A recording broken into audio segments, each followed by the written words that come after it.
Yo, yo, yo, welcome back to Briones Pickleball Podcast. I am here with our host, Jordan Briones. Everybody give Jordan a round of applause. All right, thank you, Caden. Good introduction again. Good to be back here after a couple weeks, and this is going to be, I think, episode 007. Yeah, I think you're spot on. A little James Bond action, huh? Do you have the James Bond theme song on hand? I actually don't. I should have. I should have came prepared, but such a good song. Yeah, episode 007, and today we have a lot to talk about, so you're going to want to stay tuned on this episode. Really exciting stuff.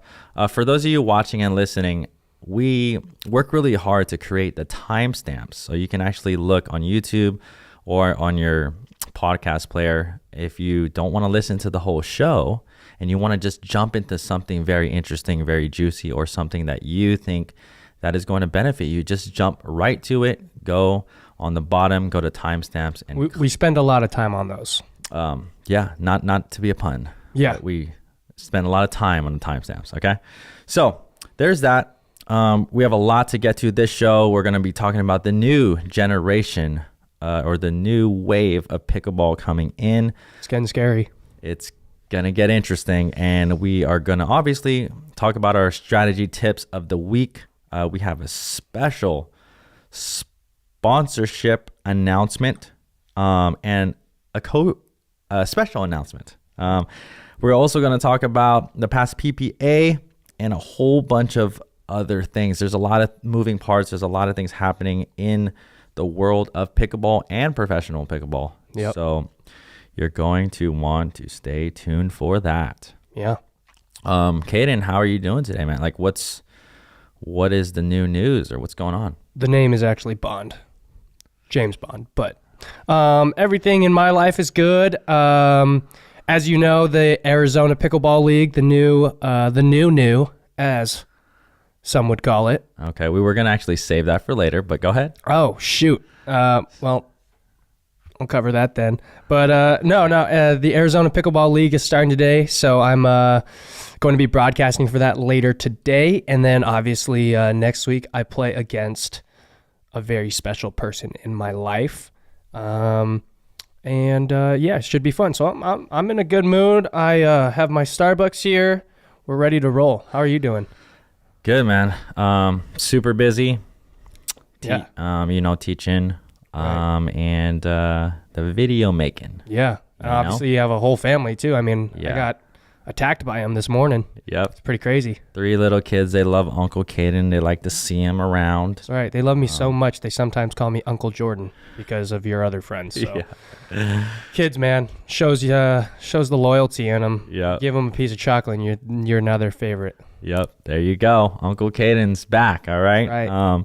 All right. So let's hop right in, and we are going to hop right into the strategy tip of the day. We are here to make you better. So if you are not subscribed to this channel or to this podcast, make sure you subscribe and follow everything we do if you want to get better at pickleball, because that's what we're here for. So, Caden, my strategy tip of the day. Okay. Really, really interesting here. This is something that I never used to do often. Okay. It's something probably my first, I would honestly say 2 or 3 years of pickleball. Now I started in 2014, right, 2015, but this is something that I never utilized as a winning strategy or just a setup point. And that is the strategy tip of the day is when you're up at the non-volley zone, dink and utilize the middle of the court. Ooh, okay. Yeah. I like that.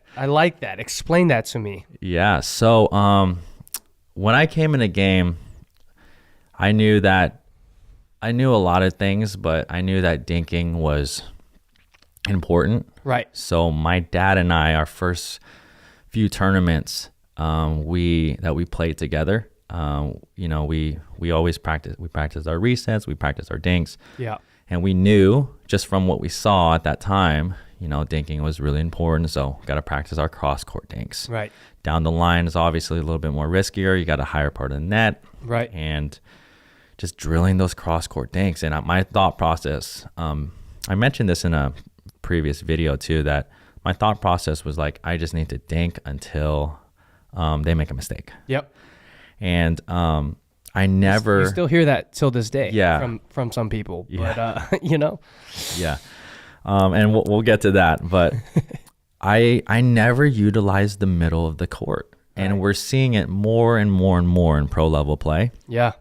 So a couple thoughts here. The middle of the court, one reason why it's so good and strategically smart to dink there is, number one, and you'll hear this a lot, especially at lower levels of play and intermediate levels of play, but the communication on the ball. Yeah. Super important. That it's harder to call what ball is whose, right? There's that, and also it's space. Yeah. There's space in the middle. Yep.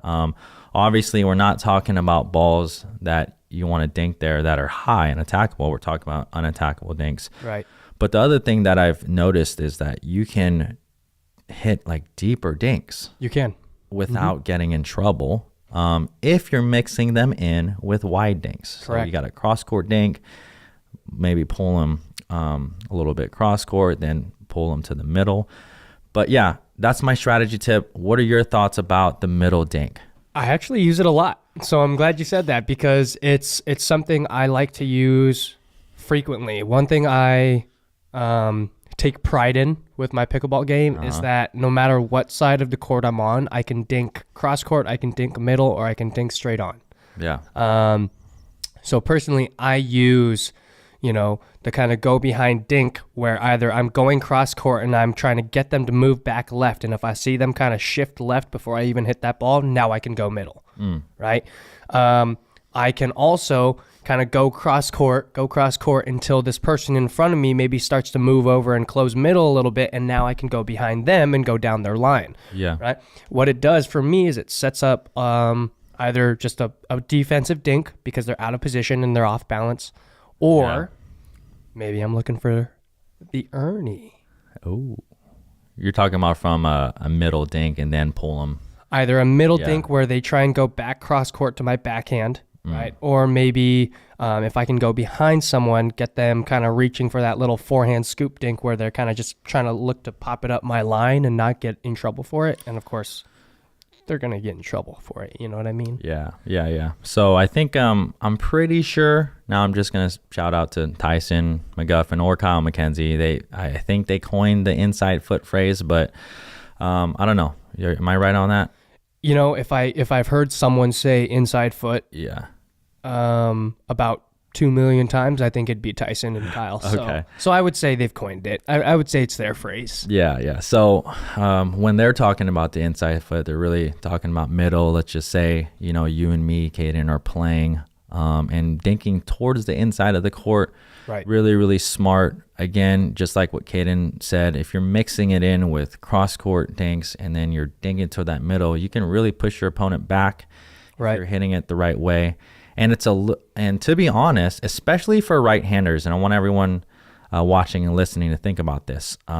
Usually you're going to be playing right-handers, but specifically on the even side or the deuce side or whatever you want to call it, if you're going cross-court to someone's forehand, pulling them out, you hit that middle dink towards their backhand, right? And it just neutralizes their opportunities to attack. I mean, you see that against the Johns against Matt Wright. They dink to that inside foot a lot. So right, yeah. Any other thoughts on that? No, I love that. I think that's a really good tip for people who are either finding themselves, dumping dinks into the top of the net. Yeah. Right? You have that lower part of the net in the middle, right? And like you said, you can go a little bit deeper if you're mixing in your dinks, right? So you can kind of push people off of that kitchen line and get them in uncomfortable positions, because the dink on the inside foot is supposed to kind of jam someone in a way. Yeah. And that's exactly what it does if they are to take that dink off the bounce. If they take it in the air, they probably have a better shot at it. But yeah. All right. So that was my strategy tip of the day. Utilize more middle, and we'll be doing more videos on that. We have several on that. But now we're going to hop right into Caden's strategy. It's actually Bond. James Bond. James Bond's weekly tip here. All right, Caden, give it a go. All right. Mine is very simple, but I'll explain why it's so important. And mine is when you are sitting in a ready position. If you are right-handed, your paddle position should be sitting at 11 o'clock. And if you're left-handed, you should be sitting at 1 o'clock. So what that does is that actually favors your backhand side by a little bit more than your forehand side. Okay. All right. Now I'll explain it. All right. The reason why we want to sit on backhand side is because, well, maybe you've heard this before, but you have a wider range of motion when you use and sit on your backhand. So if I had 4 blocks in front of me, right, I'd be able to cover pretty much 3.5 of those blocks with my backhand, while my forehand can cover only 1.5, right? So if I were to pick a spot to defend myself and I said, okay, I can only use my backhand or I can only use my forehand to defend myself, I would 1,000% pick my backhand any day of the week. So that's my quick tip. I don't know. I'm sure we think pretty alike on that one. Yeah, really good, Caden. Obviously, this is something that I teach from the beginner levels all the way to advanced levels. Right. But again, when you're on the defense, especially when you're defending, when you're offense, on the offense, that you're going to get high balls. Could be a little bit different. We could talk about that on another podcast, but especially when, let's say, you and your partner are playing and your partner lifts up a ball, or any time that we think that we need to block, especially sit more on the backhand. You're gonna defend a lot more and get more balls back, and that honestly not goes for just at the non-volley zone line, but that goes for in transition. You see the likes of Riley Newman, Colin Johns, even Ben Johns, all the women, pro women out there, and Leigh Waters, Catherine. When they're defending in transition, you want to be able to, drop to that backhand side, whether it's one hand or two, and you'll get a lot more balls back. When you were taught pickleball, who taught you the ready position and what did it look like? Because I know exactly who taught me my first initial ready position, and I remember exactly what I did too. Really? That's a good you know what? I don't think anyone taught me. Okay. But just kind of. But from tennis, I just at 12 o'clock was my natural ready position. Right. Now, for those of you listening, 12 o'clock would be you hold your paddle straight out. The tip of your paddle would be pointing directly in front of you. But so that can work too. But again, you're going to be getting so many balls to the body. It just makes sense to put on that back end. But what were you? So who taught you? Rusty Nails. Oh, you remember Rusty? Shoot, a good old legend from the Bay Area. He, I actually haven't seen the guy in forever, but I hope he's doing well. Rusty, if you're out there, man, we love you. Yeah, Rusty Lent. Well, we knew him as Rusty Nails because he used to write that on his balls, so no one would steal them. That's funny. Pickleballs, guys, pickleballs. But you know what he taught me? Okay, what did he teach you? This was when I first started. Okay. So I'm sure he's made some changes to his game, and I'm sure he's made some changes to his teaching style as well. But he actually told me to stick in the chicken wing position, the backhand position here. He told me to be here for ready position because this is just so fast. And I agree, but now I have no forehand. So I understand why the first 2 years of playing pickleball, I just got chicken winged every other point. I was just stuck here just going like this all the time. I had no forehand. And it wasn't till 2.5 years ago where I actually realized I got to put a forehand away. Okay, I can do that. I can try that. So now I actually have a forehand, but previously there was no forehand in my game whatsoever. Okay. Yeah, it's pretty wild. I would say that's better than telling people how to just sit on their forehand. It's true. But no, Rusty's great. He's a great instructor. He teaches a lot of beginner players and intermediate level players. So shout out to Rusty. Yeah. A great ambassador of the game. Yeah, he is. Real he quick, really this is. guy is I don't know.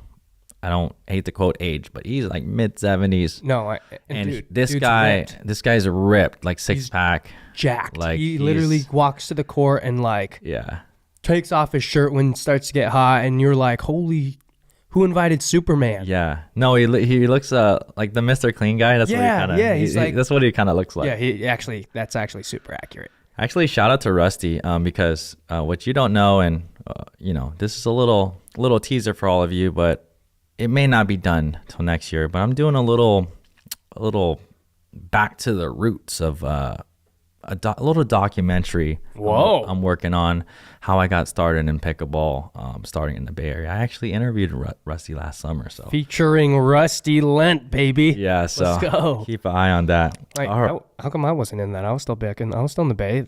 Wait, no, I wasn't in the Bay last year. Never mind. No, we're good. We're clear. We're still friends. Yeah, so good tip there. Have a good ready position.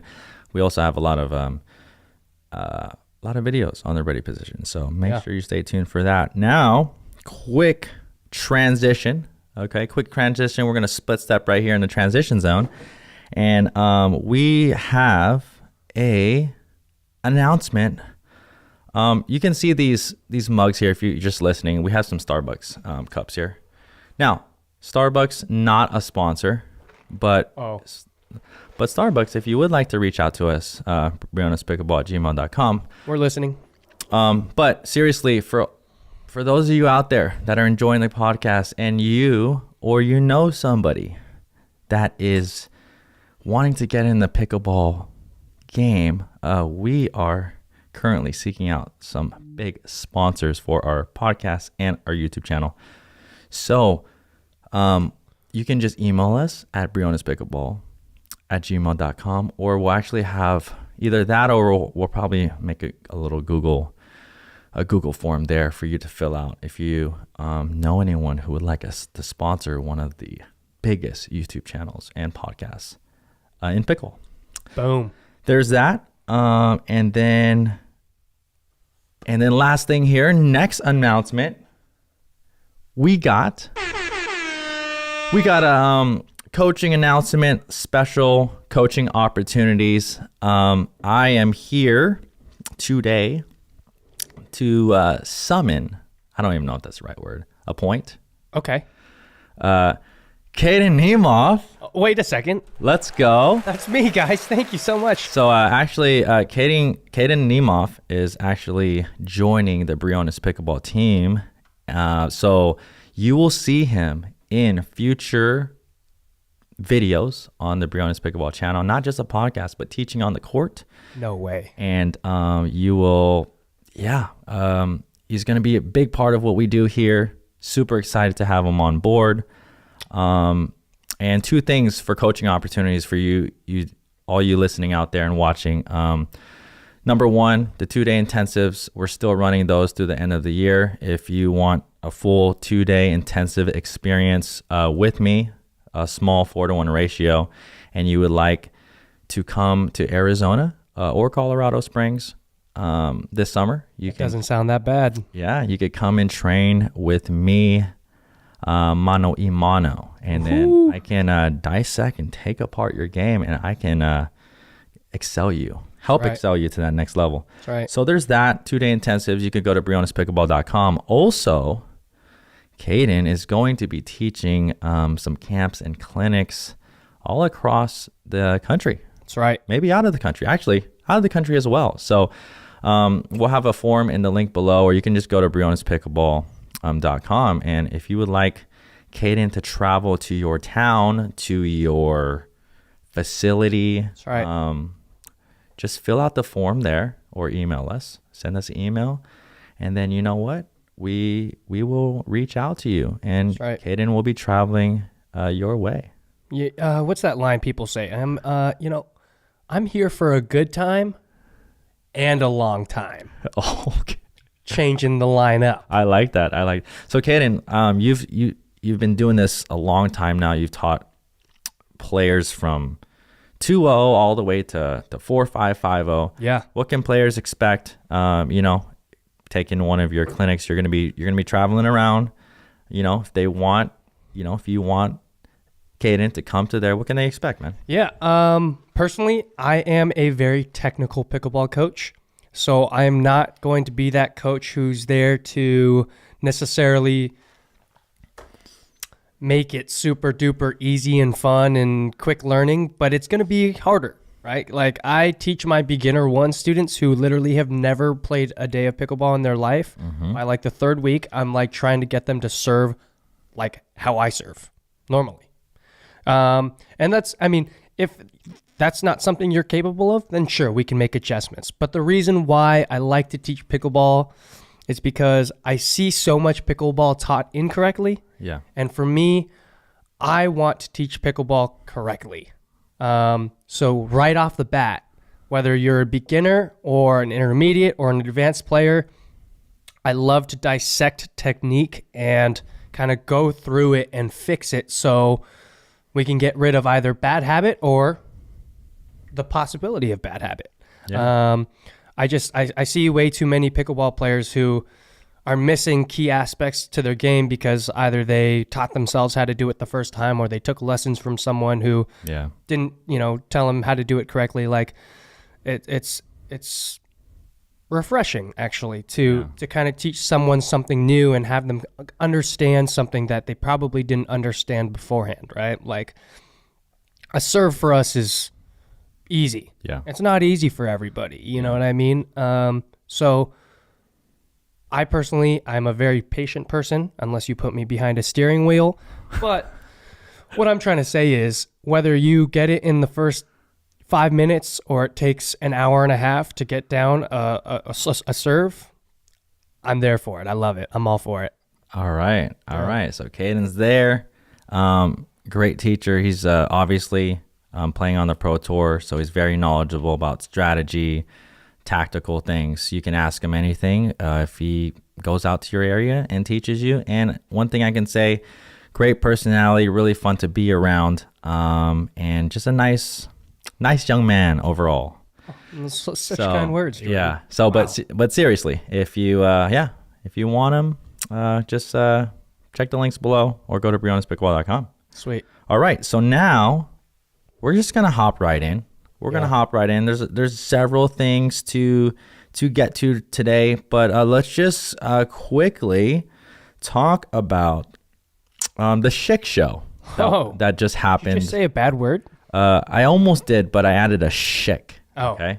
You need to play the beep as you do. Beep, beep. Yeah. Beep. Yeah. So the Shi SHOW, we got and if you don't know what we're talking about, we're talking about the last PPA, and it was PPA. It was called the Red Clay Open in Florida. In Florida, right? Correct. In Florida, in the U.S. here. Collin Schick, right Probably here. don't even recognize him with the tennis racket, but wait till you see him with the pickleball paddle. Yeah. So real quick, Collin Schick here, just to look up a few things. Hometown, North Carolina. Excuse me. Height 6'2". Man, he's pretty tall, man. Man, if I had that height. I wish I was 6'2", personally. Man. Okay, but anyways, he played for North Carolina. North Carolina State University. North Carolina State. Mm-hmm. And the reason why we're talking about him right now, and you're seeing him on the screen here, is because he basically did something that's never been done in pickleball history. He made it to the championship finale against Ben Johns, working his way through the qualifier. Yeah. So again, we talked about the qualifier in previous having to win 2 or 3 episodes. matches in the qualifier. Yeah, so he showed up at 7 a.m. and made it through the qualifier and beat some crazy players. And we're actually going to get to the draw here. Yep.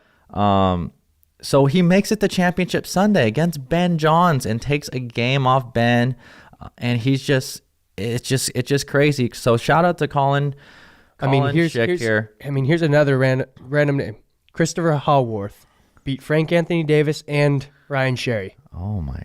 And took a game off Pablo Tejas, which, there's so much talent in these singles draws these days. Wow, the new generation of pickleball, the new wave of pickleball is coming. But let's just look at Collin Schick's run here. He beats Wyatt Stone. Good player, 11-3, 11-2. Blowout. He beats this guy, Jason. Not sure who he is. Gary Oat or something like that.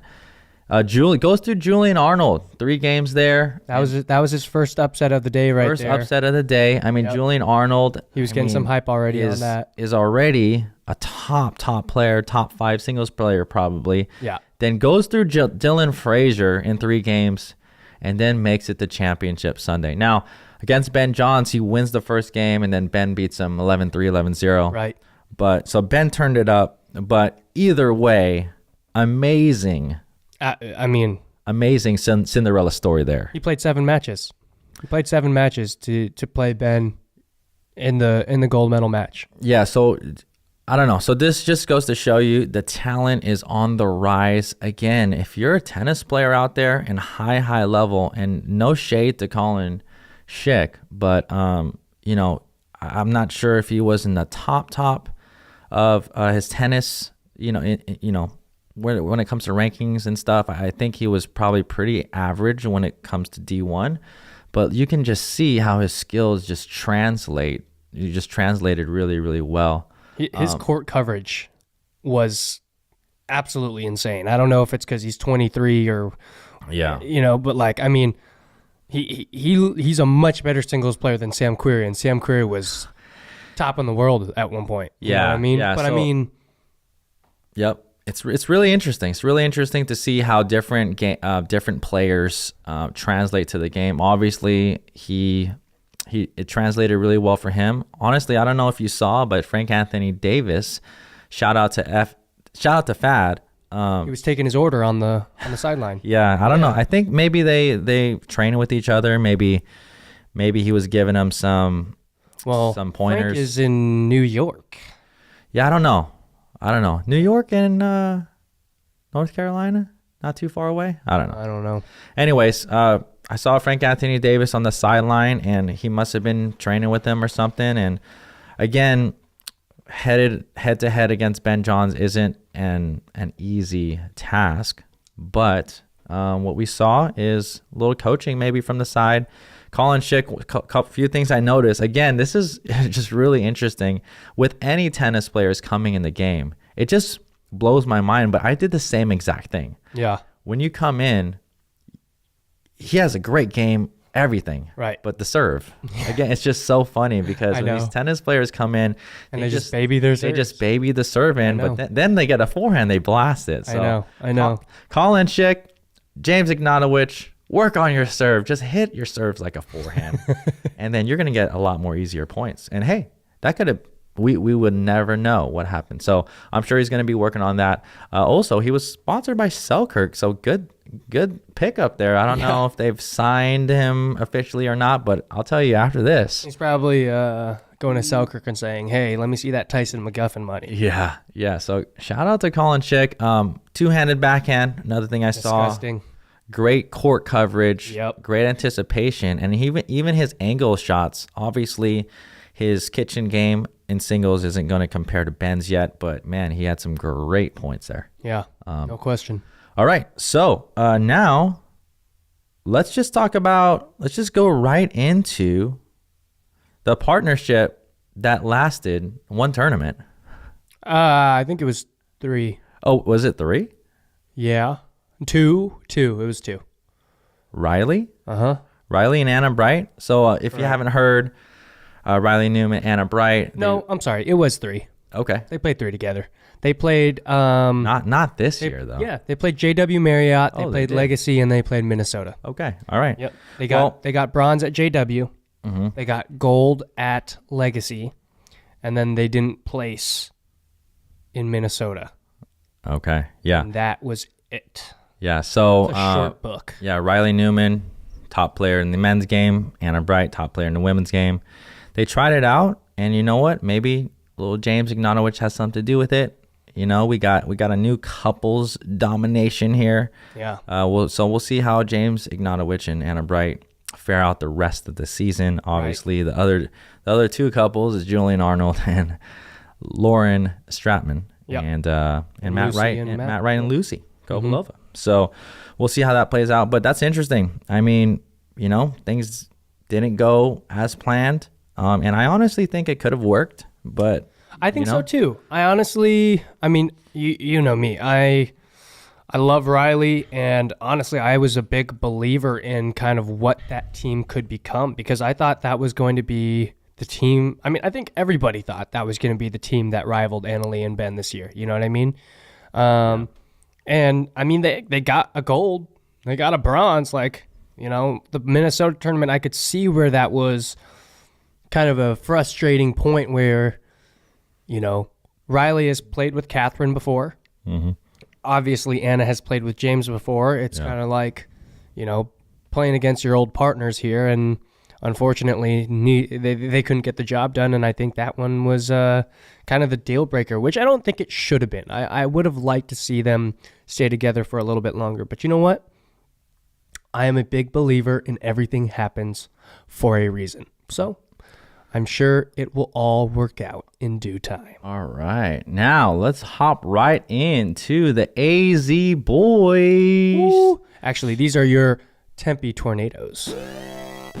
That's the upset alert. Anyways, AC boys there. We got Craig Johnson, the local Arizona native, and Kyle Kazuda. So they actually got their chance against the Johns brothers on championship court.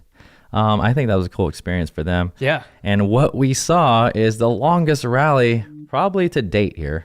Let's see here. Anyways, we'll try to get that going. Should we zoom in a little bit more? Yeah, let's see what we got here. Yeah. Yeah. Okay.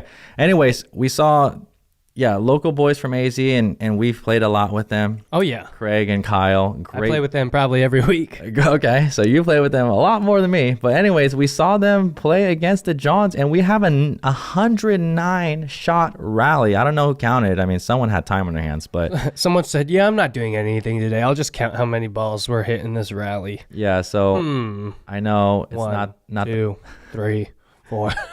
It's not the best here, but we saw Ben and... Ben Johns and Craig Johnson kind of going back and forth forever.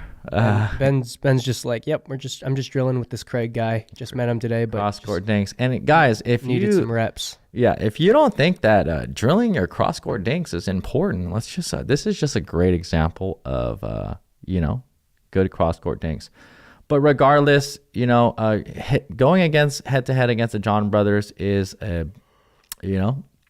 isn't a simple task. No, they're actually up 9-8 in this game too. Yeah, so they were up a game. Obviously, the Johns closed it out. They did. But any thoughts about just this 109-shot rally?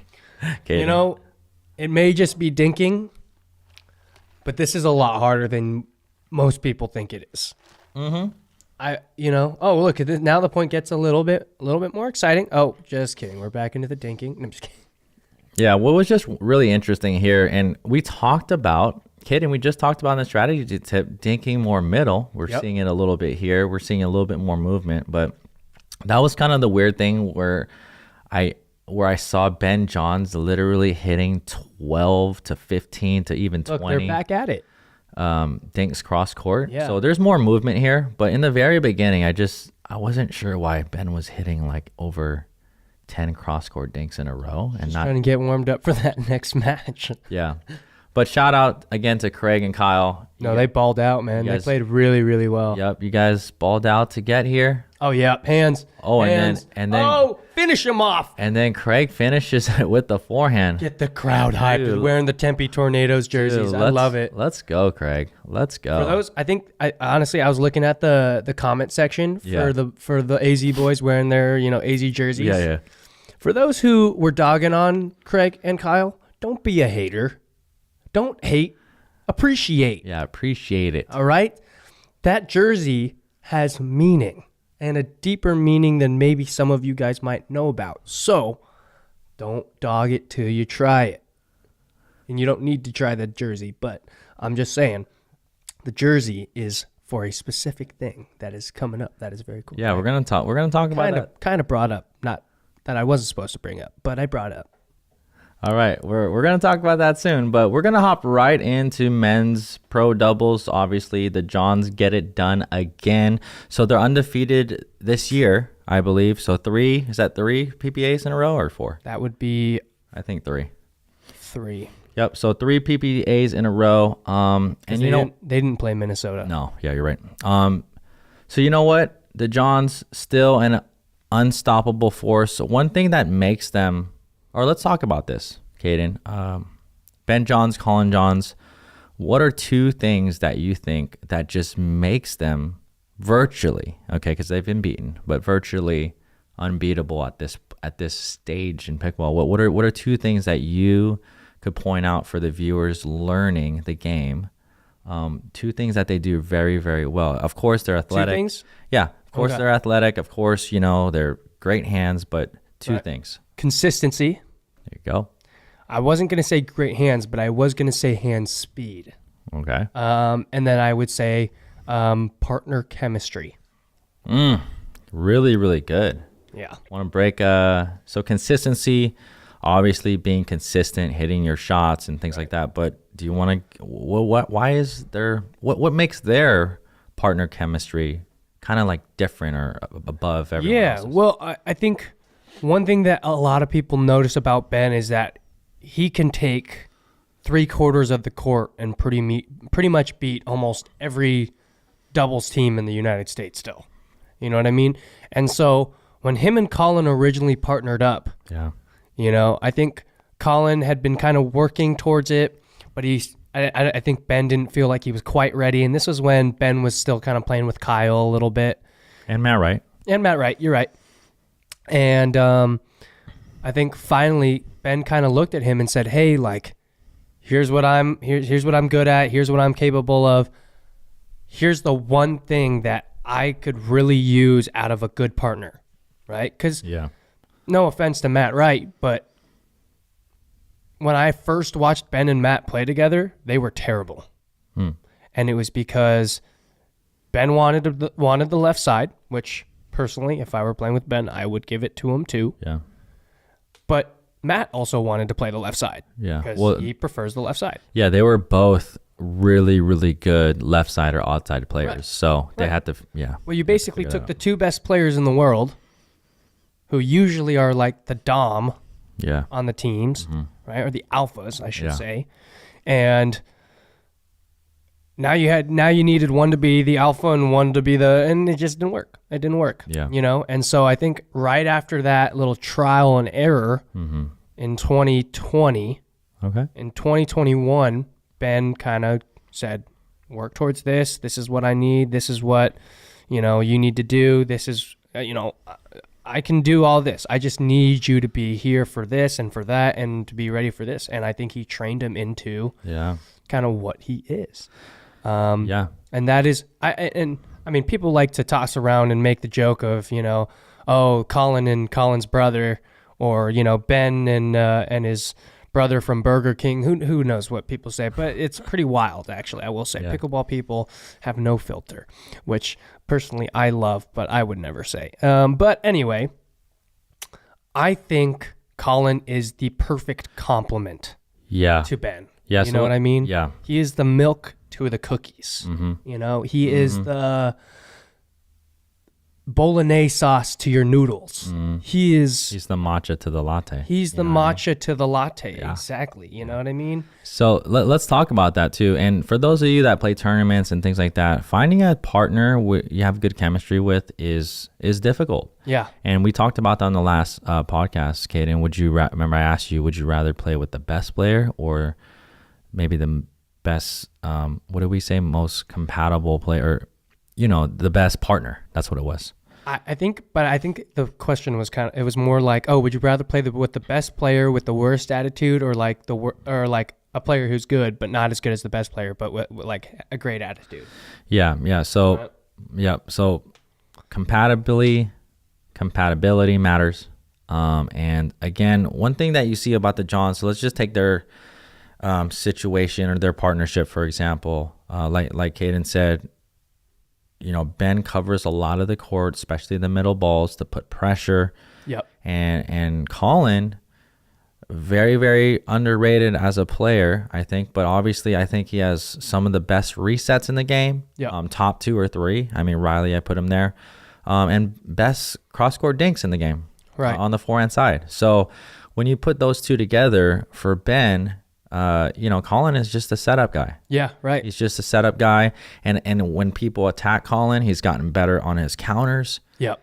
And so he can counter, and then you'll see him slide to his right. Let Ben take everything forehand, and if he needs to take anything, he'll take it with his backhand. So it just complements really, really well. So when you're, strategically and tactically, when you're finding a partner, when you're looking for someone, find out like what side they like, and it doesn't have to be as, crazy as Ben Johns and Collin Johns, because those of you out there watching and playing, you're probably not going to take that much of the court. You don't need to. No. To be a good team, you just need to know your roles, yep, what your strengths are, what your weaknesses are, and try to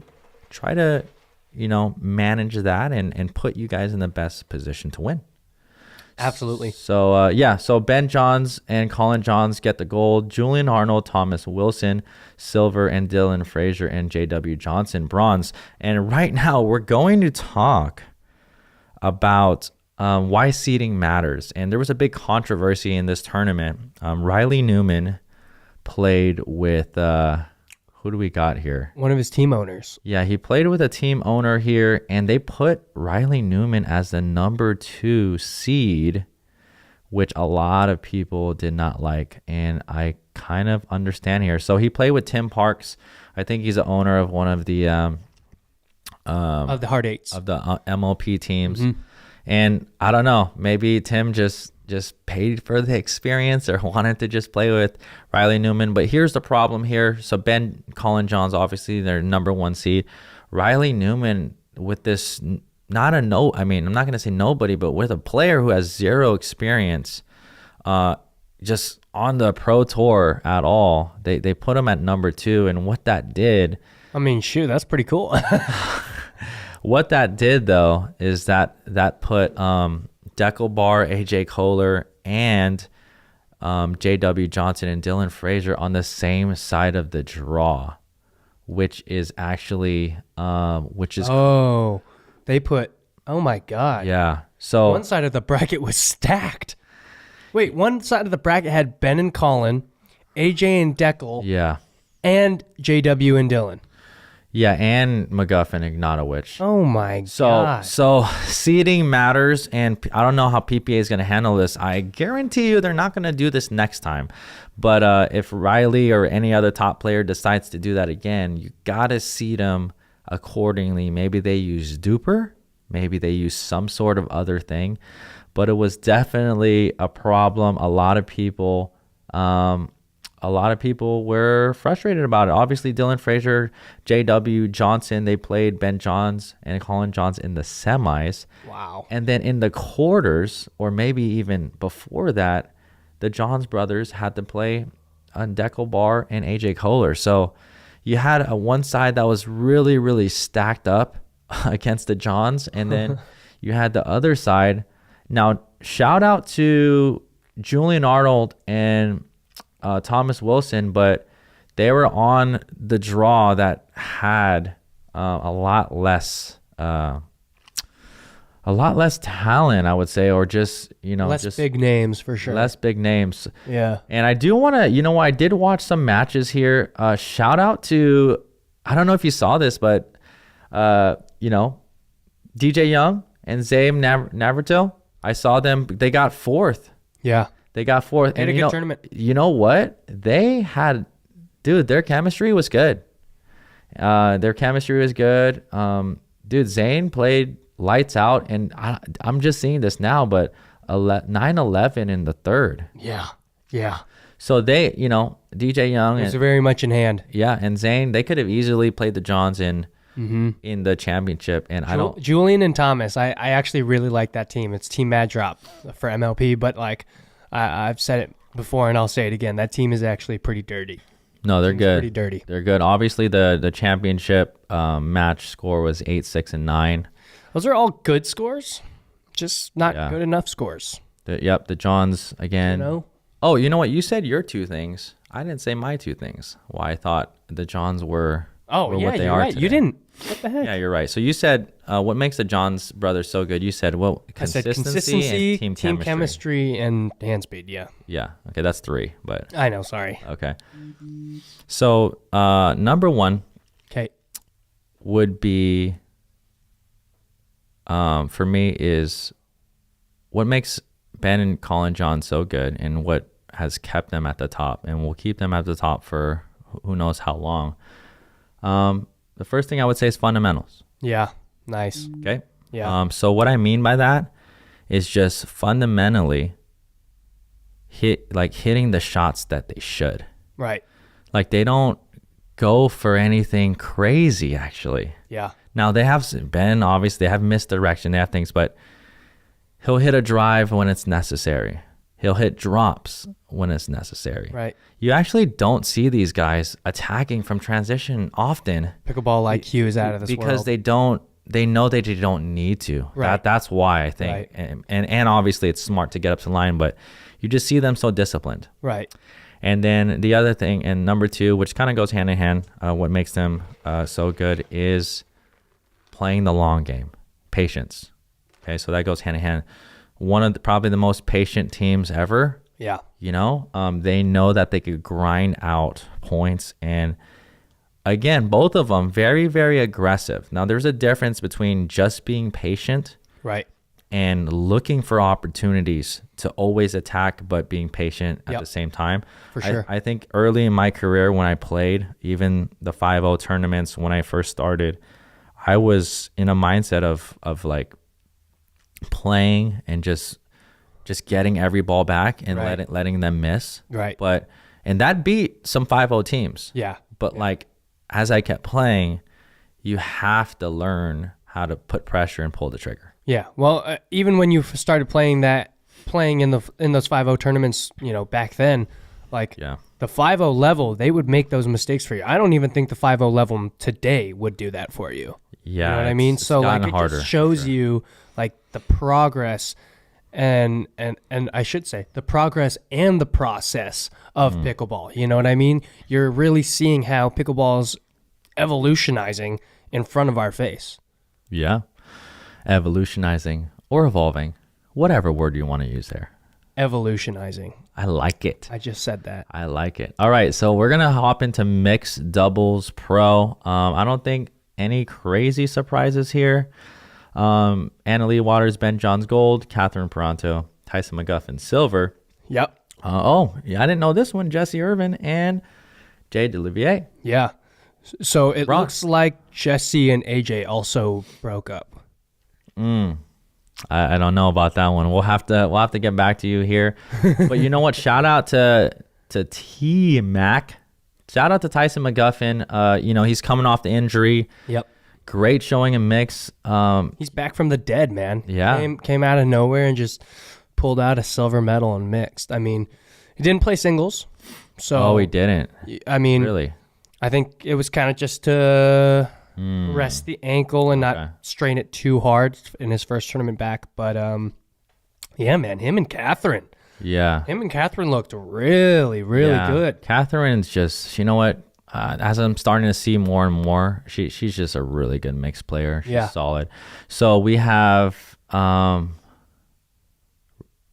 new partnership in Paris. Oh yeah, Paris Todd, Riley Newman. So that was their first time partnering up, and they played Georgia and J.W. Johnson. They lost against them. So, Tyson McGuffin and Catherine, they had to go through Anna Bright and James Ignatowicz, and they went through the Johnsons, which is no easy task. So great wins there.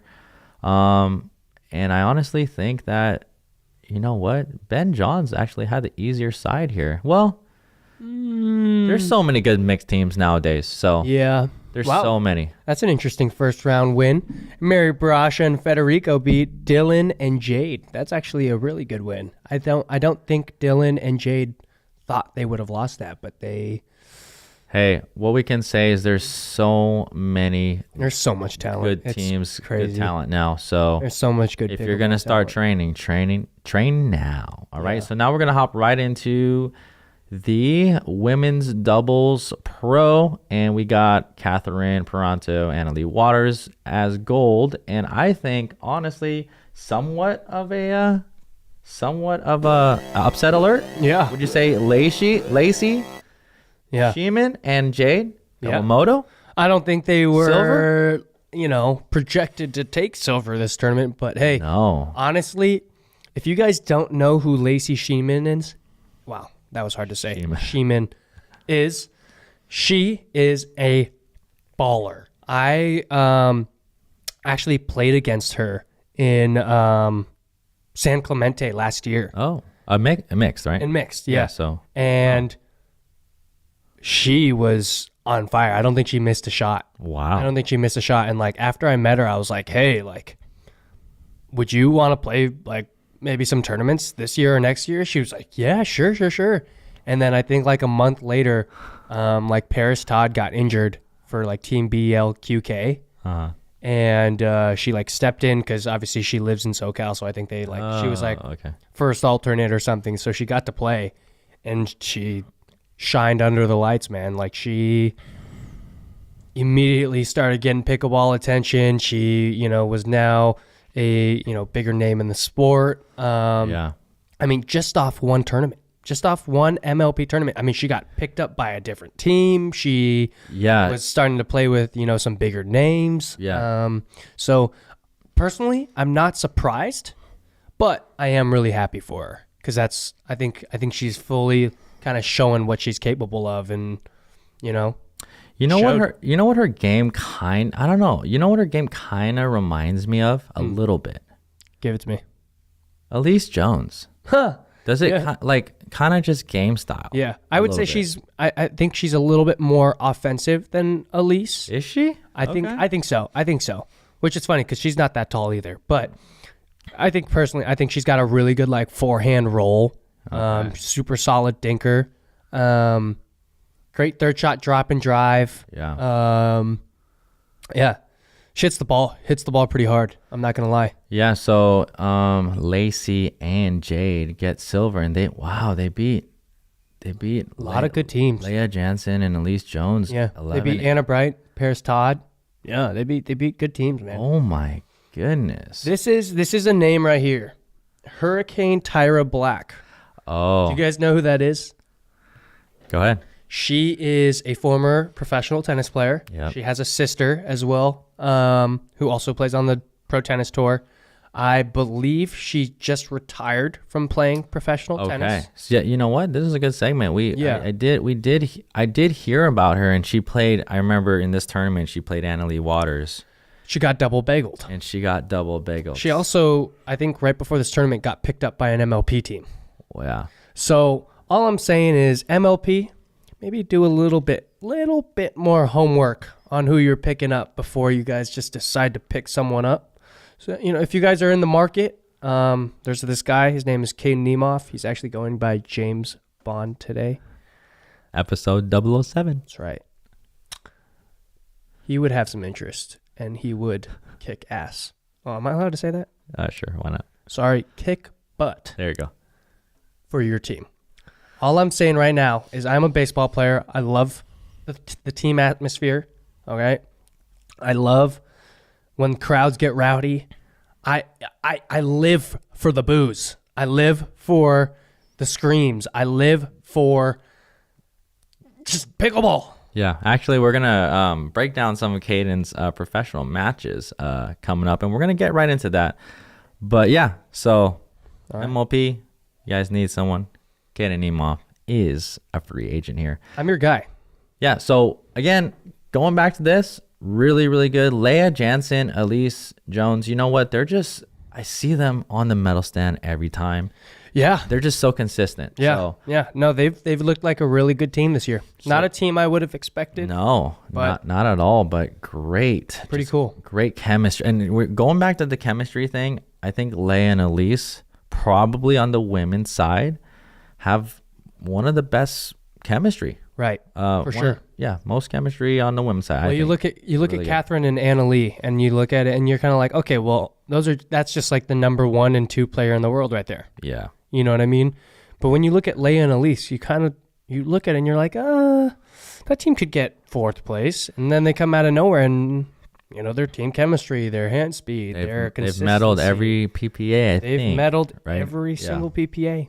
They've done it every single one. All right, so now we're just hop right into women's singles pro. Leigh Waters for gold. Leah Jansen.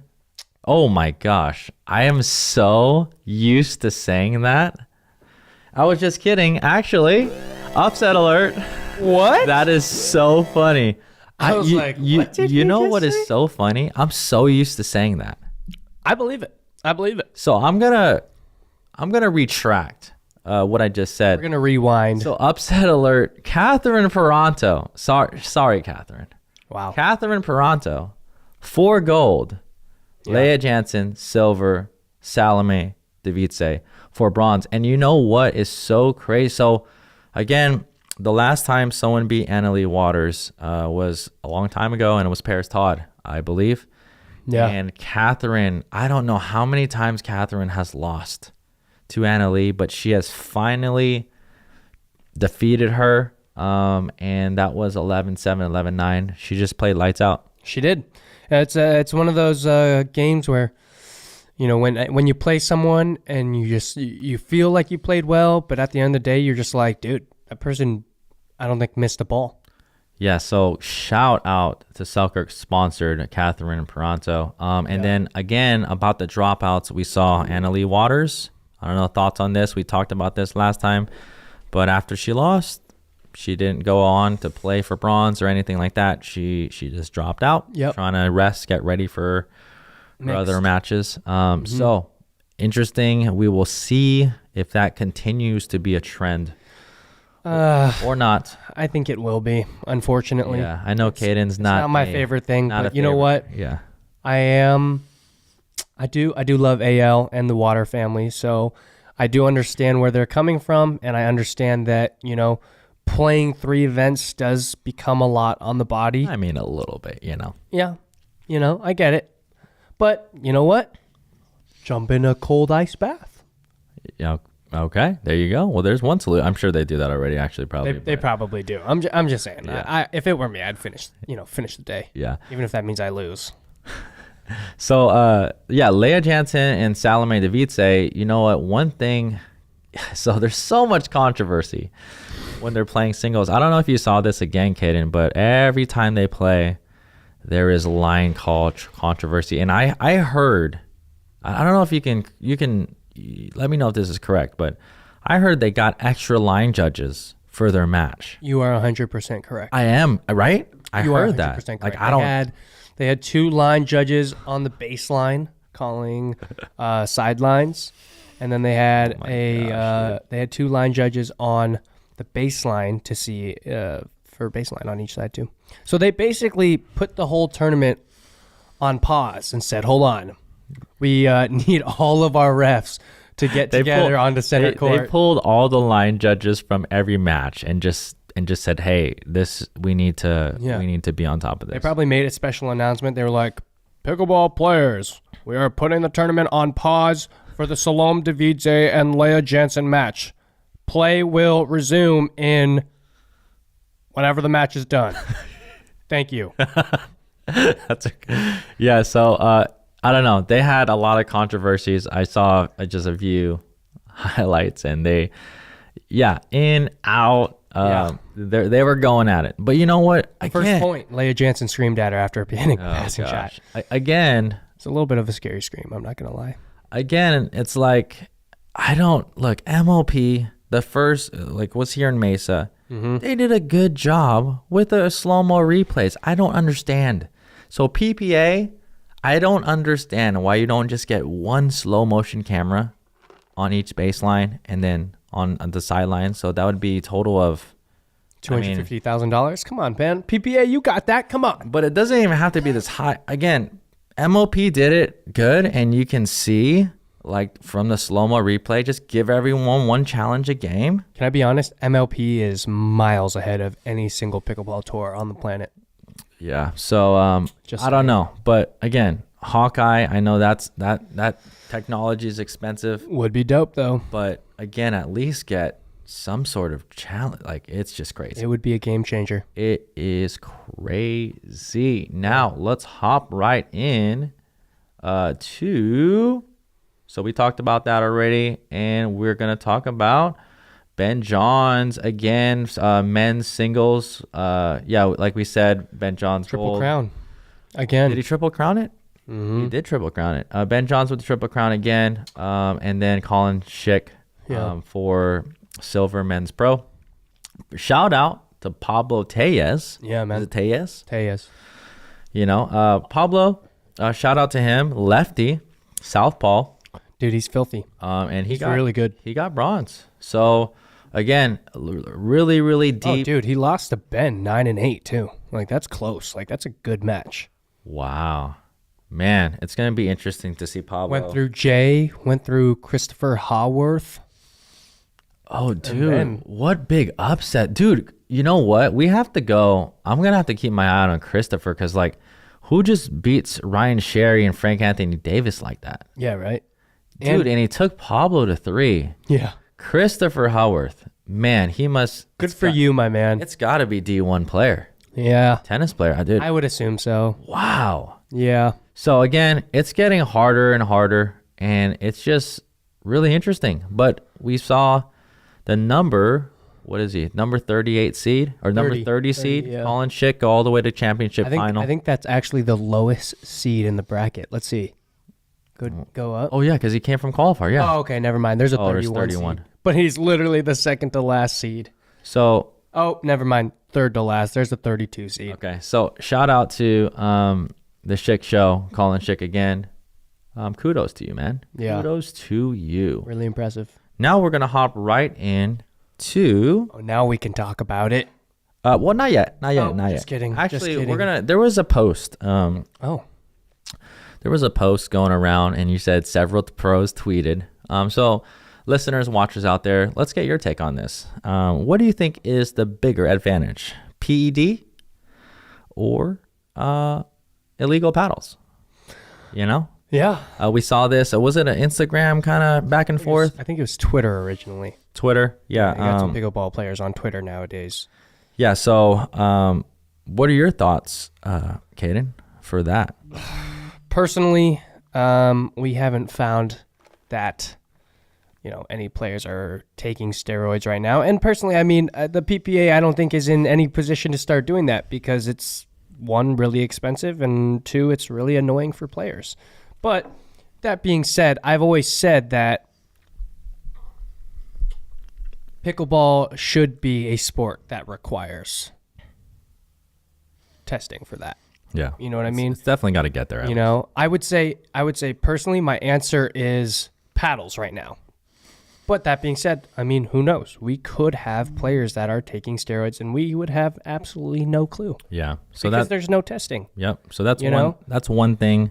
Again, these players aren't getting like bulked up. That's not the kind of steroids. I think it's just you're talking about just stamina. It's endurance. Yeah. Endurance, strength. It's not like let me put on 30 pounds of muscle. Yeah. Like as a baseball player, I've read a lot about what PEDs do and how people get caught for it. And I mean, even Major League Baseball players are finding ways to find substitutions for steroids that aren't being caught. Yeah. You know what I mean? So like, I could definitely see where pickleball is one of those sports where someone could say, oh well, hey, I'm a good pickleball player, but I'm trying to get over that hump. What do I need to do? Yeah. You know what I mean? So I would say right now, the answer is paddle.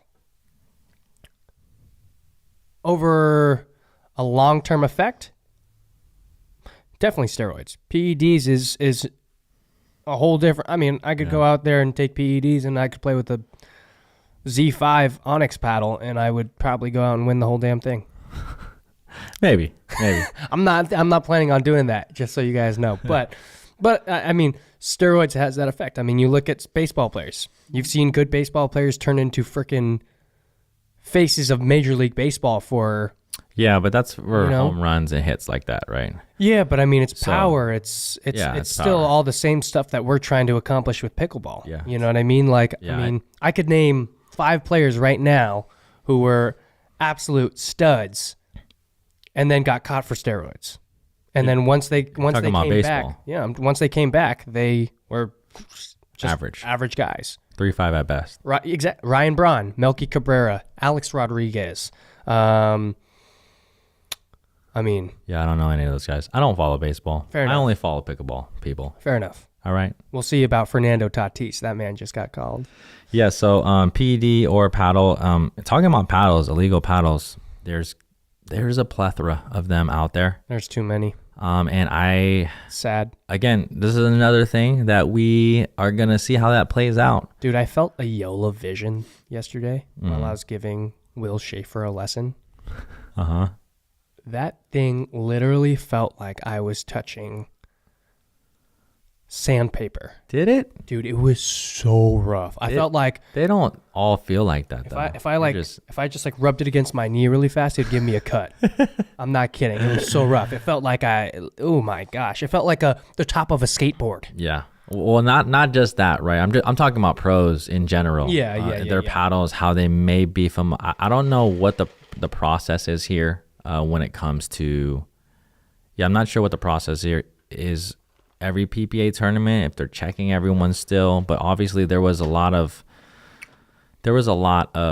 talk about that. Personally, I don't think the PPA gives a crap about paddle grit or whatnot. Like literally, have you seen how USAPA referees check your paddle? Let me see your hand. Hey, That's how they check it. I know. Yeah. This is your hand. Yeah. This is your paddle. Yep, you're good. Hey, I'll tell you what, that's better than what's probably happening right now. Yeah, but how on your hand are you supposed to tell that, oh, yeah, that's too gritty? You're just feeling a paddle, and you're just going to say, yeah, that's good. Yeah, so it's going to be interesting to see where the sport goes. Obviously, there has to be some way to measure it in real time and probably within a matter of minutes. Like, that would be good when they show up to the court. Just a scanner? Yeah, or they got to come up with some sort of technology to do it in front of everyone. Should be part of the process, maybe. You would think, right? Right, they walk on the court, hand their paddles in. Yeah, put a little scanner on it. Oh, yep, under 36, good. Under 36, good. Yeah, and they don't have to do it like live in front of TV. They just do it before they play. I don't know. So we'll see on that one. Find out who gets called out. You know what I mean? Yeah. And about that, we saw, who was it? Was it Rafa Hewitt in a singles match challenging the legality of Zane Navratil? Yeah. His paddle. Oh man, I wish I had the video up because he just a little spin toss, like a little paddle drop, little slight abuse of the paddle. But like, yeah, I just beat you 11-3, 11-2, like paddle drops. So pro level match, we had Rafa Hewitt versus Zane Navratil. It looks like Rafa is also like just signed with Adidas, like for the whole shebang. I'll tell you what, with that big Adidas logo on that paddle, it looks a little funny. It looks a little... I would assume that Adidas's paddles are not good. Yeah. I've heard some things about them, and what I've heard is not good. So we're hoping that, Rafa can get the paddle situation figured out, because I know that those paddles are probably holding him back a little bit, especially with what he was previously using. Hey, if he was frustrated about the paddle, I could see why he would challenge Zane. Yeah. So that was interesting. Oh, so there is challenges now. So I wonder how that works. Well, I mean, you could always challenge someone's paddle. No, I know, but I wonder how that works. Like, when do they test it? I think they test it right after. Right after. So obviously, there's instruments to do that. So right. Well, and if something is illegal, guess what? They have to forfeit that match. My God, I don't know. That's just really interesting, but we'll have to, you know what? We'll get some info on that on the next podcast to see how that kind of stuff is handled. Yeah. But now let's hop into the special announcement. Oh, another one. We got a new league here. Oh, yeah. And Caden, why don't you tell us about it, dude? Yeah. So, as you guys know, Jigsaw Health is an electrolyte company, but they also have a indoor pickleball facility here in Scottsdale, Arizona. It is called The Orchard. They previously were known for hosting PPA All-Star players, and we're doing just fun, like it was called Tuesday Night Pickleball, featuring the Arizona Pickleball League now, but it used to be the PPA All-Stars. And what they created is kind of like an MLP style format where scoring is fairly similar, except it's not rally scoring. They do have teams of 4, just like MLP. And they have 5 teams in this league to kind of start. It is pretty cool. There's 4 players and a GM to each team. And this season, it's kind of like Survivor. They're starting up with season 1. Season and 1. planning to go till season 20. But they are starting today all the way until June or July. Yeah, so Arizona Pickleball League, yours truly, Caden Nemoff, was picked to play in it. Correct. So this is kind of like a professional, semi-professional league here in Arizona. Right. And got some of the best players here in Arizona. Actually, Kyle Kazuda and Craig Johnson, they just played the Johns brothers. We just showed you that. But they're on a team too. But again, Caden, you're going to be playing every other Tuesday night or something like that? I'll play 1 week and then I'll get a bye week and then I'll play 2 weeks and then I'll play, or 2 weeks in a row, and then I'll have like a week or 2 off. But you could actually, if you can scroll down. So tonight, actually, I'll be broadcasting that live stream. But as you can see, the Scottsdale Scorchers, my team is pretty good, I would say. I would say pretty stacked here. You got Michelle Key. Yes. Formerly De La Rosa. We got Haley Newman, which is Riley and Lindsay's sister. Mm-hmm. She's a good player. Pesa. Arizona favorite right there, Pesa Teone. And then some guy named Caden Nemoff. Yeah, so you're on the same side as Pesa. Yep. I would I would not be mad about that. Our general manager is also awesome. Have you been to Brad's house before? No, not yet. Oh, it is. I heard it's nice. I've already told him I'd consider moving into his daughter's treehouse in the backyard. Is it bigger than your studio right now? No, but it's. Almost. I'll do it. I told him. I said I'm paying $1,200 for rent right now. I'll give you $1,200 for that treehouse. Yeah. I don't know. I wouldn't be able to bring the couch and the TV, but I'll just put the bed in there and now I'm good to go, man. I got everything else there. Yeah, so Scottsdale Scorchers. So we're going to be rooting Caden on, okay? On this podcast, we're going to be talking about this, referring to this. This is the Arizona Pickleball League. Yeah. And we'll probably be breaking down some of his matches and seeing how he does. We'll talk his strategy and things like that. So stay up to date. Stay tuned with us at Briones Pickleball. We got Scottsdale Scorchers, Tempe Tornadoes, Surprise Stingers, and Peoria Pythons. We got some. There's one more team at the bottom. Gilbert Gladiators. Oh, Gilbert Gladiators. Oh, yeah. Okay. All right. So let's see. So a lot of people here. Here's a Tempe Tornadoes, which I think is probably at the top there too, along with you guys. We got Kyle. We beat them last time, so we're actually at the top. Kyle Kazuda, Craig Johnson, Dana Ragus. Dana is personally, I think she's an absolute stud. I think if she lived here in Arizona, I think she would probably be the #1 woman player. Shout out to Dana. In Arizona, besides Lindsay. Yeah, Dana's taken a couple lessons from me, actually. Really? She's a baller. She's love her game. She's good. She just wanted some feedback on her game. Nice. Gave it to her, and I think she really enjoyed it. That's how you know she's a really good pickleball player. When she's good, but she still wants to learn and level up from other pickleball players. Yeah, so stay tuned to that. I think you can just go to jigsawhealth.com. You could find this Arizona Pickleball League, but they're doing a cool thing. They're doing a podcast as well, and like we said, Caden's going to be broadcasting on some of the games when he's not playing. Yeah, I get to actually go on and talk crap about the teams I'm going to be playing. So should be fun. So I think it's a really cool thing. And you know what? I see this happening in other states. Why not? Why not have professional leagues in each state? And then eventually you're going to have states play and then with a championship. So MLP, that's that. But you know what? I think it would be cool to have this going on in every state. Well, Arizona's a big enough state where there's a lot of good players. We have so many good players out here. I mean, you go to Montana or something like that, they might not have the players, but I think, starting. Well, I think that's how they got that idea. Is like, okay, well, if we're not going to do this PPA thing anymore, like, one thing that we do have is still a boatload of pickleball professionals out here in Arizona. Yeah. Yep. So that's really interesting. Caden, you're going to keep us up to date with that and anything else, man. No, I'm honestly, I am good. I am really excited for this today. I cannot wait to play in it.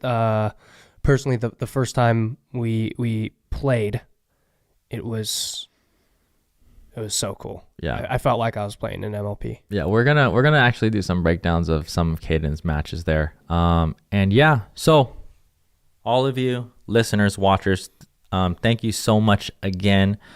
Again, we're looking for just to throw it out there, we're looking for a title sponsor for our YouTube channel and our podcast. So if you know someone, just send us an email, brionespickball@gmail.com, or go to our website and or the description below. We'll have a little form out there for you. And also coaching opportunities. I just want to shout that out again. I'm still planning my 2-day intensives, training intensives, where you can come and travel here. And if you really honestly want to work on your game and get professional feedback, and know what you need to change and what you need to work on, just go to brionespickball.com. And also lastly, Caden is going to be teaching Yes, sir. a lot. If you're here in Arizona, he's teaching a lot of lessons here, private lessons and things like that. But also he will be traveling to different areas. I love to travel, so if you guys want me there, I would love to be there. Yeah, so make sure you go on our website, or we'll leave a little thing in the links below. But Caden, if you want Caden to come out, and you want someone who is technically sound, great personality, and knows the game very, very well, reach out to us and he'll come out. Yeah. He'll come out. Yeah, and one quick thing. If you guys enjoy the podcast, you guys are now Scottsdale Scorcher fans. All right. Shout out to Scottsdale Scorchers. I don't make the rules, folks. The rules are just made. They are made. Okay, so again, thanks so much. Thank you so much for listening again. Episode 007. James Bond signing out. Jordan Briones signing out. We'll see you in the next episode.